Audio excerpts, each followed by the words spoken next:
오늘 뭔가 이렇게 얘기가 잘 되는 것도 신기하네. 아까 아빠가 근데 뭐지? 외도 문제로 많이 싸웠다고 아빠가 먼저 얘기했네. 그렇기도 하고 어머 어머.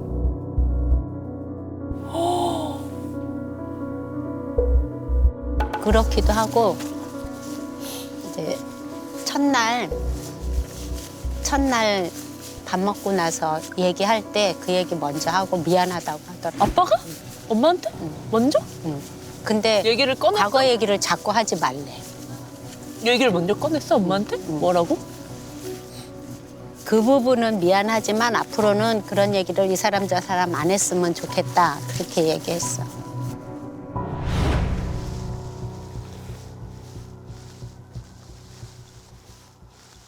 우선 내가 한 가지 묻고 싶은 게 있는데 이제 아주 옛날에 사람이 살면서 잘못도 하고 또 잘할 수도 있고 그렇잖아. 응? 근데 뜻하지 않게 그렇게 됐는데 그거를 계속 무덤에 갈 때까지 얘기할 거야? 그렇게 많이 얘기 안 했다고 생각해. 근데 갑자기 울어? 나는 응.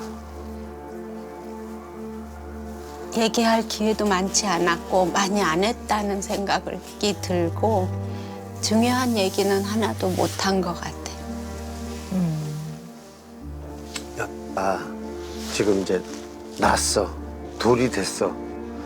지금 현재는 걔가 아무 의미가 별로 없는 거거든. 앞으로가 문제인 거지.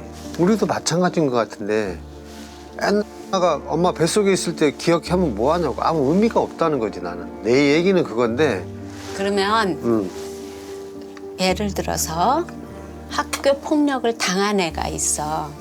근데 당한 애는 너무 사무쳐가지고 하나에서부터 열까지 세세하게 다 기억나. 어떻게 괴롭힘을 당했는지, 어떤 기분이었는지 그런 게 다 기억나. 근데 때린 사람은 많기도 하겠지만 기억이 안 나. 자기한테 유리한 것만 기억나. 근데 학교 폭력을 안 당하는 애들이 있겠냐고. 아니 학교 폭력을 아주 약한 애한테 했어. 근데 얘는 또 걔보다 더 강한 애한테 학교 폭력을 당해. 아 이거 거의 뭐 먹이 학교 사슬이에요. 폭력을 하는 일부의 애가 있고 안 그래. 대부분의 애들은 정상적인 당신만 학교 애들은 다니고 난 학교 안 다녔어? 다 학교 폭력은 당한다. 학교 폭력을 진짜 왜 다 다녀요? 무슨 이상한 논리신데요? 물론 과거의 잘못은 내가 미안하. 뭐 잘못도 한 것도 있고 잘한 것도 있는데 잘못된 것만 머리에 남아있기 때문에 내가 미안해. 그거는 미안한데 빨리 머리에서 빼서 마음에서 빼서 더 집어 던져야 된다는 거야. 내 얘기는. 근데 그게 안 되면 첫 번째 외도는 근데 가게를 하나 더 냈는데 가게를 한 개는 맡겨야 되잖아요. 근데 그 맡긴 여자하고 바람이 난 거지. 그 여자가 우리 신랑하고 바람 나면서 이혼을 했어요, 먼저. 아, 그 가정이 있었던 거야? 네, 가정이 있는 여자였기 때문에 내가 의심을 안 했죠. 베트남 현장으로 이제 갔어요. 회식을 갔는데 그 단란주점 비슷한 회식을 갔는데 파트너로 붙여준 여자였어요. 어머니한테 미안하다거나 뭐 용서를 구한다거나 그러진 않으셨는데. 네. 근데 이번에 대화할 때 미안해서 미안하다고 한 게 아니고 그냥 대화 시작하면서 당당하게 말로만 미안하다는 태도라서 믿기지가 않네요. 내가 힘든 과정을 공감하고 이해하는 미안함이어야지 그 의미는 없다고 생각해요. 근데 그걸 설명하려면 너무 구구절절히 해야 되는데 그러다 싸우니까 그냥 안 하는 거죠. 네. 자, 그런데 제가 궁금한 게 있는데요. 외도 얘기. 네. 근데 그 이야기를 왜 남편한테 이렇게 분명하게 직접적으로 얘기를 못 하시고 학교 폭력을 예를 들어서 우회적으로 표현하셨는지 정말 궁금해요. 어차피 안 할 거니까. 그러니까 어머님이 솔직하게 당신 그거 외도잖아 이렇게 직설적으로 이제 말씀을 하시면 아버님이 안 들어주니까 나 그런 적 없다 그렇게. 그런 적 없다고는 안 하는데요. 너무 당당해요. 자기 잘못에 대해서 너무 당위성을 부여를 하면서 저를 오히려 설득하려고 하기 때문에 제가 더 힘들어요. 근데 굉장히 깊은 상처가 되는 사건이거든요. 네. 어떤 믿음, 신뢰를 깨는 문제이기 때문에 이건 배우자한테 이루 말할 수 없는 상처를 남기는데요. 근데 2번이나 외도를 하셨는데 그래도 이혼을 생각할 법한데, 그죠? 많이 했죠. 네. 준비도 하고 생각도 네네. 하고 했는데 네네.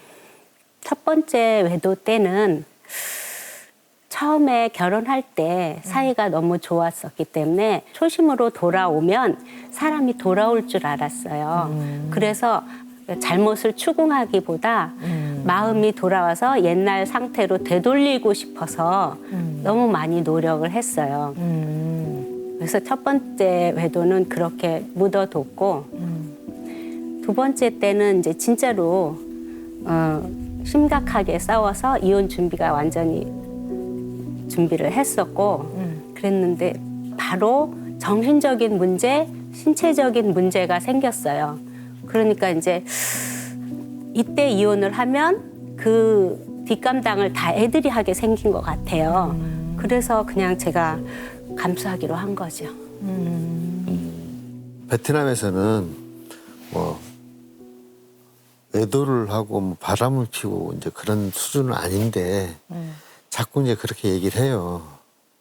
그러니까 이제 관점이 조금 틀리긴 한데 베트남에서 어떻게 하다가 이제 술을 먹는데 앉아서 이렇게 얘기하다 보니까 상당히 좀 안 됐어요. 그래서 이제 좀 도와주게 됐어요. 그래서 이제 도와줘서 나는 크게 뭐 상관없이 핸드폰에다가 그 이렇게 대화하고 통화한 내용 뭐 그런 걸 다 이제 가지고 이렇게 들어왔는데 그걸 보고 이제 바람을 피웠다고 이제 그렇게 하는 거예요. 그래서 지금도 이제 뭐 그 얘기를 계속 하고 그러면 뭐 그때 바람 피웠지 그러면 바람 핀 거고 그렇다고 생각을 해요. 근데 자꾸 인정을 해달라고 그러니까 뭐 어떻게 인정을 해야 되는지 잘 모르겠어요. 핸드폰을 보니까 자기는 바람이 아니라고 외도가 아니라고 하는데 도저히 외도가 아니라고 할 수 없는 사진이랑 문자가 다 있었어요. 그래서 이제 그때부터 이혼을 각오하고 이제 싸운 거죠. 좀 각자가 겪은 고통의 종류가 좀 다른 것 같아요. 일단 어머니는 다른 걸 다 떠나서 그 어떤 것보다도 배우자의 외도 사실은 엄청난 상처를 남기거든요. 뭐 슬프기도 하지만 내동댕이 쳐진 것 같기도 하고 배신감이 들기도 하고 억울하고 분하고 막 이렇거든요. 그리고 막 아마 삶이 다 흔들리셨을 것 같아요. 네. 근데 아까 보면 대화를 하실 때 그 문제를 얘기하시니까 뭐라고 얘기하시냐 하면 내가 잘못한 것도 있고 거기서 끝나야 되는데 바로 근데 내가 잘한 것도 있으니까 이렇게 얘기를 하면 너무 뻔뻔하네. 그러면 진심으로 미안하거나 잘못됐다고 생각하는 게 아닌가 보네. 그러면 당사자는 엄청 분하고 화가 나죠. 그리고 절망스럽죠. 물론 그렇다고 해서 이거를 죽을 때까지 또 하고 또 하고 또 얘기하고 그러고 살 수는 없어요. 근데 반드시 계단처럼 그 전 단계를 잘 다지고 가야 제대로 해야 그 다음 단계 계단을 밟고 가는 거거든요. 그러니까 이 부분에 대한 정말 진심 어린 진정성을 갖고 있는 대화 소통을 하고 미안한 건 진심으로 미안하다고 하고 용서해달라고 하고 소통을 하셔야지 이거를 체면과 민망함과 미안함과 또 아버님 나름도 아버님도 어려움이 있으셨을 테니 그걸로 아니 내가 뭐 잘못한 것도 뭐 있을 수 있지만 내가 잘한 것도 많고 이렇게 해버리면 이건 다시 원점으로 돌아갈 거라고 봐. 이 문제만큼은 다른 거보다 이거는 명백하게 이유 불문 거는 잘못한 게 맞거든요. 그래서 이거는 정말 진솔하게 소통을 하셔야 될 부분이라고 봅니다. 엄마는 그래서 그걸로 좀 해소가 됐어요? 그때 내 상태, 내 심정을 이해해주는 대화를 했으면 많이 공감이 될 텐데 그렇게 당당하게 말할 수는 없다고 생각하거든. 아유 이게 가족한테 준 상처를 생각하면 그렇게 과거라고 할 수는 없거든. 솔직히 말하자면 나는 뭐 잘 몰라. 그냥 그때 아빠가 그냥 관심이 좀 집에 없었다 정도만 기억하지. 그리고 엄마가 그때 핸드폰 보라고 해서 그냥 그런 것들을 본 적이 있었던 것 같아요. 그런 내용들을.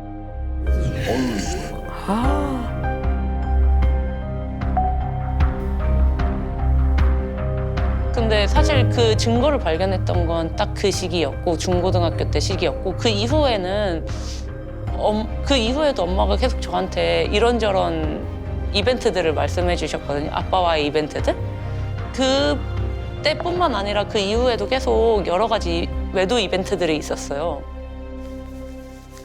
근데 나는 아빠가 상상하는 거 이상으로 피눈물 나게 노력했거든. 뭐를? 가정을 다시 지키기 원만하게 위해서? 회복하기 위해서. 근데 지금 포기하려고 하는 이유는 뭐예요? 포기한다고 얘기하지 않았어. 그러니까 지금 이미 그 시기를 다 지나왔기 때문에 이제는 연연해 하지 않아도 된다는 얘기야. 아니 근데 어쨌든 지금 내가 이걸 신청하게 된 가장 큰 계기도 엄마가 이제 약간 아빠와의 관계를 나는 포기하려고 한다고 느꼈거든요. 근데 엄마는 그게 포기가 아니라 그냥 거리두기 정도다라는 얘기예요? 거리두기일 수도 있고 호성이가 아까 얘기했었어. 뭐를? 만나서 더 즐거운 관계라면 만나면 되고 만나서 힘들고 피곤한 관계라면 내가 더 바람직하다고 생각한 쪽으로 혼자 있더라도 그게 더 낫다는 거야. 그러니까 그게 포기 아니에요? 어쨌든 그게 아빠와의 평택에 관계 있을 포기? 때하고의 생활 수준일 수도 있고 그러다가 더 각자의 생활로 갈 수도 있겠지만 그 이후였는지 그때 조금 더 지났었는지 그때 술에 의존하셨거든요, 엄마가. 문제가 해결이 안 되니까 어떻게 해도 문제가 해결이 안 되니까 원래 술을 엄마가 많이 안 드시는 분이셨었는데 알코올에 굉장히 의존을 많이 하셨었어요. 어느 정도로 많이 하셨어?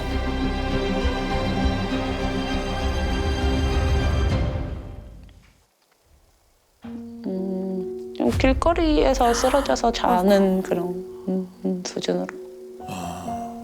이제 그 가게 저희가 고깃집을 했는데 고깃집에서 안 들어오면 가서 보면 술 마시다가 쓰러져 있고 거기서 이제 엎드려서 추운데 엎드려서 자고 있고 초반에는 그렇게 모시고 왔었다가 되게 페류나 같긴 한데 페류나가 맞는데 한 번 그렇게 쓰러져가지고 병원에서 한 번 연락이 왔었어요. 저체온증으로 조금 큰일 날 뻔했네. 오셔야 될 것 같다고 보호자분이 저한테 연락이 왔었는데 새벽에 그냥 이젠 난 잘 모르겠다고 하고 끝났었어. 그래서 하도 뭔가 저는 약간 거기에 개입되고 싶지 않은 마음이 좀 도망가고 싶다. 어느 순간부터는 들었었거든요. 약간 엄마 아빠의 관계에 개입하고 싶지 않다는 마음이 지금 드는 것처럼 그때 이제 다른 사람한테 연락처에 있는 다른 사람한테 연락해보세요 그러고 끊었던 게 사실 좀 그때 많이 후회가 됐어요.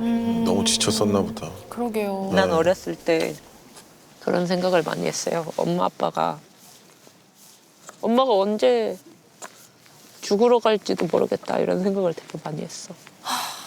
그래서 되게 불안했어. 고등학교 때부터. 중학교 때, 고등학교 때. 근데 난 한 번도 죽어야 되겠다는 생각은 안 했어. 너하고 근데 집을 나갈 거라는 얘기는 많이 했지. 미국 갈 거다. 어쨌든 나랑 호성이를 약간 버리고 간다는 식으로 얘기를 많이 했지. 그건 너무 미안하지. 평소에도 그렇게 못했는데 내가 힘들다고 너한테까지, 너하고 호성이한테까지 막말을 한 거는 많이 미안하지.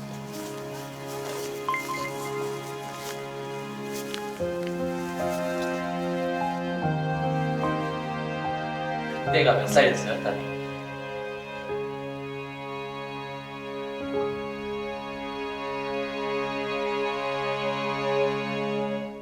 잘 모르겠어요. 저 근데 좀 중고등학교 때였던 것 같거든요. 제가 하도 많은 싸움의 기억이 있다 그랬잖아요.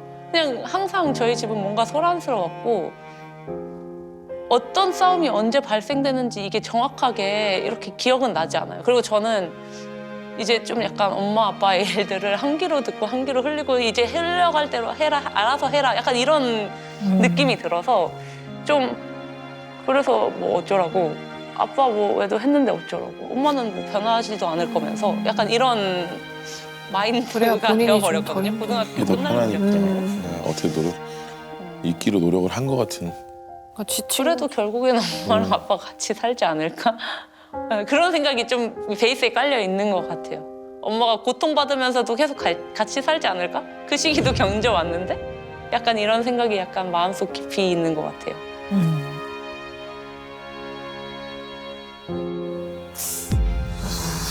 속상합니다.